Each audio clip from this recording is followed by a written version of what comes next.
Olá pessoal, meu nome é Lucas Ferreira da Silva, eu sou aluno do programa de pós-graduação em Ciência e Computação da UFSM, eu sou orientando do professor João Vicente Lima e nesse trabalho eu vou apresentar uma proposta de implantação de um banco de dados não relacional e distribuído em um cluster de SOCs.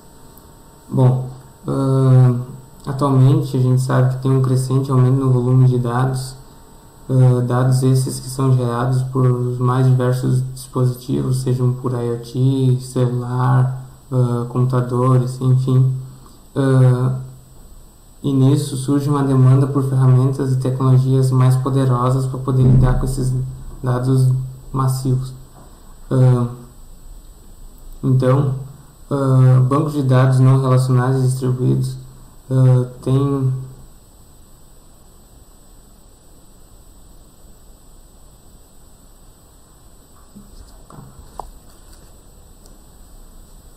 Então, banco de dados não relacionais e distribuídos tem se destacado, já que eles possuem algumas características que os beneficiam nesse cenário.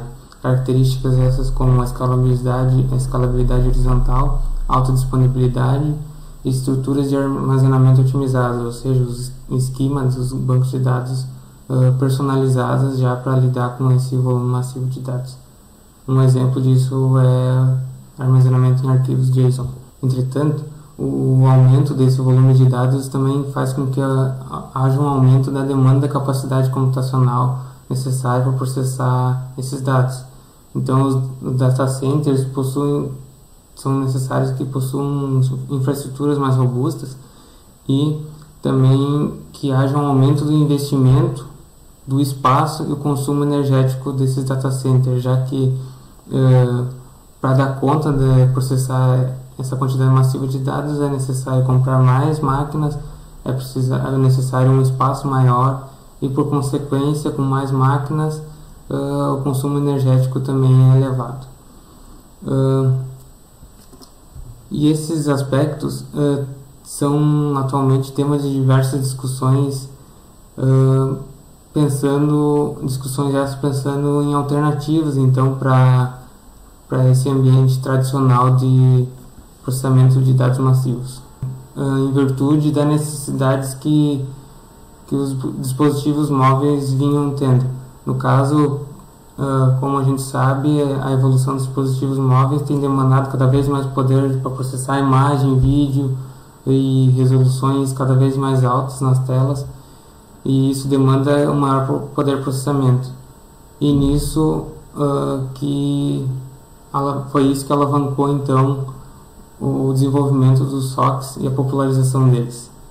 Alguns dispositivos baseados em SOCs mais populares são o Raspberry Pi, bem popular, o Odroid, o Banana Pi, NVIDIA Tegra, que é o chip das placas TX, TK também, entre outros. Esses SOCs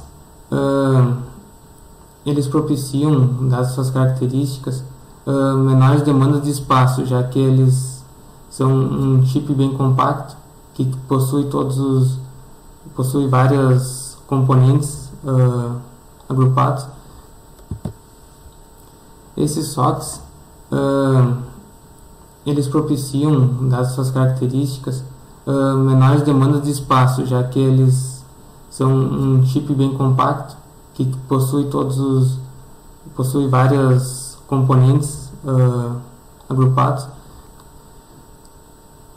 Bom, nossa proposta nesse trabalho é explorar então as qualidades tanto dos bancos de dados não relacionais, tanto quanto também é bem menor.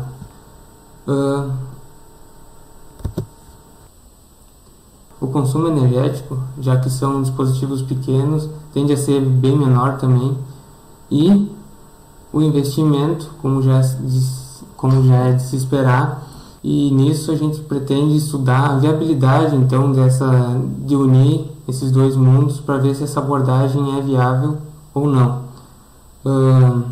Com esse estudo a gente espera tentar ver se essa alternativa de unir os bancos de dados não relacionais com os sockets pode ser uma alternativa aos ambientes tradicionais de processamento de dados. Bom, nossa proposta nesse trabalho então é explorar tanto as qualidades dos bancos de dados não relacionais quanto as qualidades dos dispositivos SOCs. Bom, o cluster de SOCs da nossa proposta então é composto por dispositivos Raspberry Pi 3 que possuem um processador Broadcom Cortex A5 III 64-bit, 4 cores de 1.2 GHz e 1 GB de memória RAM. Para armazenamento externo, a gente está usando dispositivos USB, no caso são pendrives de 32 GB. Como se trata de um cluster, então a gente fez a interconexão desses dispositivos via rede, então usando um switch gigabit, e o sistema operacional que está rodando em cada um dos dispositivos é o sistema HyperOS OS 1.11. Bom, como esses dispositivos não são tão comuns para compor esse tipo de ambiente distribuído, surgem alguns desafios, como gerenciar esse ambiente distribuído, ou seja, gerenciar cada nó, cada instância de um serviço rodando nesse cluster, e já que são hardwares heterogêneos de certa forma. Outro grande desafio que se tem num cluster distribuído composto por esses dispositivos é o deploy de uma aplicação, já que existem várias dependências para instalação no software dependendo da arquitetura, e como é uma arquitetura diferente, no caso do Raspberry, a arquitetura ARM, não é toda aplicação que é trivial a instalação e a configuração. Pensando então em minimizar esses problemas, a gente está usando containerização, no caso a partir do Docker, e o gerenciamento desse cluster a partir do Docker Swarm. Então o Docker Swarm vai fazer o trabalho de abstrair as tarefas de gerenciamento do cluster, bem como orquestrar os serviços, as instâncias dos containers nesse cluster. Bom, o banco de dados então que a gente pretende usar na nossa proposta é o Apache Cassandra, versão 3.11.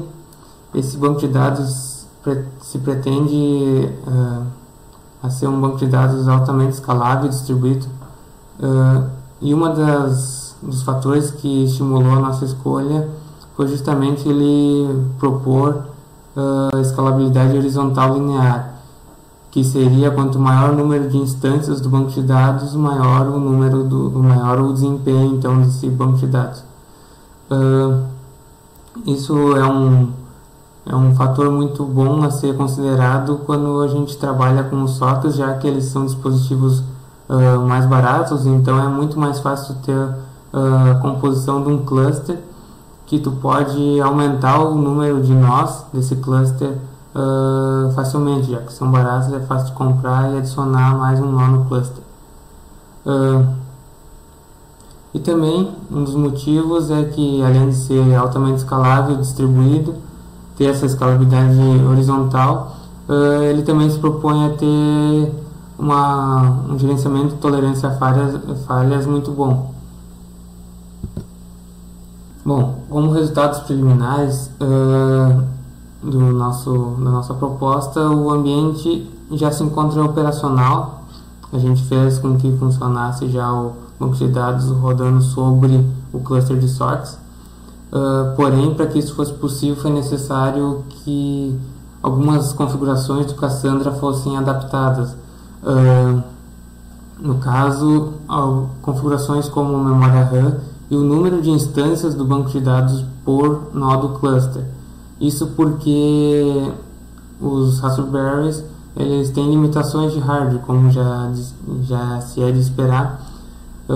Então, a memória RAM foi limitado, o consumo de memória RAM foi limitado no Cassandra, e o número de instâncias por nó do cluster também foi limitado a 1 no caso. O processo então de criar novas instâncias, de escalar o cluster e gerenciar também esse cluster, como a gente é proposto de usar o Docker, a gente usou o Docker juntamente com o Docker Swarm, e o processo ficou bastante facilitado. Então, para criar novas instâncias é só dar o deploy na stack do Docker Swarm no caso, e para escalar esse cluster basicamente é só rodar um comando. Como trabalhos futuros, então, a gente almeja então realizar execuções de benchmark sobre esse banco de dados, no caso, para conseguir obter alguns números, alguns valores mais quantitativos quanto às vantagens e desvantagens de usar esse ambiente não tão comum, composto pelos SOCs, e também para comparar esse ambiente que a gente propõe com o ambiente comumente usado. Além disso, a gente pretende ainda investigar aspectos como o consumo energético, que deve ser um fator que deve valorizar bastante essa abordagem, além de escalabilidade e o desempenho. Então, como eu tinha falado, fazer execução de benchmarks para ter valores quantitativos e poder comparar isso com os ambientes tradicionais para então tirar uma conclusão do custo-benefício dessa solução. Bom, como considerações finais, então, mesmo que com os recursos limitados desses dispositivos, o banco de dados operou com estabilidade. Então, as consultas básicas que a gente fez para testar funcionaram com um resultado bem razoável, e a abordagem parece que ela é bem promissora. Basta nos trabalhos futuros tirar essa conclusão a partir dos benchmarks que ainda vão ser executados. Bom, como considerações finais, então, mesmo que com os recursos de hardware limitados dos dispositivos SOCs, o banco de dados funcionou de maneira estável, com pequenos testes realizados, fazendo algumas consultas. Ele teve o retorno esperado, e a gente espera que essa abordagem, com os trabalhos futuros que ainda serão realizados, ela se mostre promissora, já que recursos energéticos parecem ser um ponto muito forte dessa abordagem, além da escalabilidade, já que é fácil de aumentar o número de nós no cluster. Bom, com os trabalhos futuros, então a gente vai tirar essa conclusão de fato se a composição desse ambiente com um banco de dados não relacional sobre um cluster de SOCs é realmente viável, como uma alternativa então para os ambientes tradicionais. E basicamente era isso. Obrigado, e fico à disposição para tirar dúvidas.